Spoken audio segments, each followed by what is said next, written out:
Hello friends, welcome to all my YouTube channel. You are watching Kanchpreet.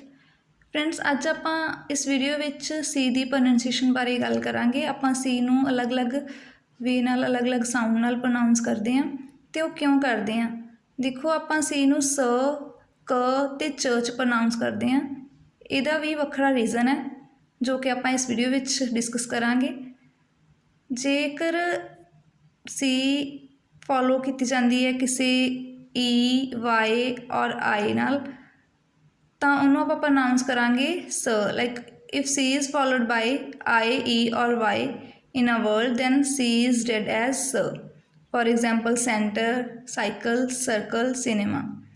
Next है जी, if C is followed by other word like A, O, U or another alphabet, then C is read as K. For example, car, corner, cube, close, color. ਜੇ ਸੀ ਕੀ ਹੈ ਕਿਸੇ ਹੋਰ alphabet ਦੁਆਰਾ follow ਕੀਤੀ ਜਾਂਦੀ ਹੈ, ਸੀ ਤੋਂ ਮੂਹਰੇ ਕੋਈ ਹੋਰ ਅਲਫਾਬੈਟ ਆਉਂਦਾ ਹੈ ਤਾਂ ਉਹਨੂੰ ਆਪਾਂ ਕ ਦੀ ਤਰ੍ਹਾਂ ਪ੍ਰੋਨਾਉਂਸ ਕਰਾਂਗੇ। ਨੈਕਸਟ ਹੈ if C is followed by H then it is read as ਚ। ਜੇ ਸੀ ਤੋਂ ਬਾਅਦ ਐਚ ਅਲਫਾਬੈਟ ਆ ਰਿਹਾ ਹੈ ਤਾਂ ਆਪਾਂ ਚ ਦਾ ਸਾਊਂਡ ਨਿਕਾਲਾਂਗੇ। ਲਾਈਕ ਚੈਟ, ਚੂਜ਼, ਚੀਜ਼, ਚਰਚ, ਚੇਅਰ।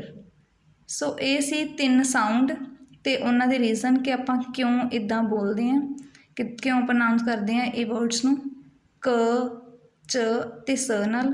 ਜੇ ਤੁਹਾਨੂੰ ਵੀਡੀਓ ਪਸੰਦ ਆਵੇ ਤਾਂ ਲਾਈਕ ਸ਼ੇਅਰ ਜ਼ਰੂਰ ਕਰਿਓ। Thank you for watching.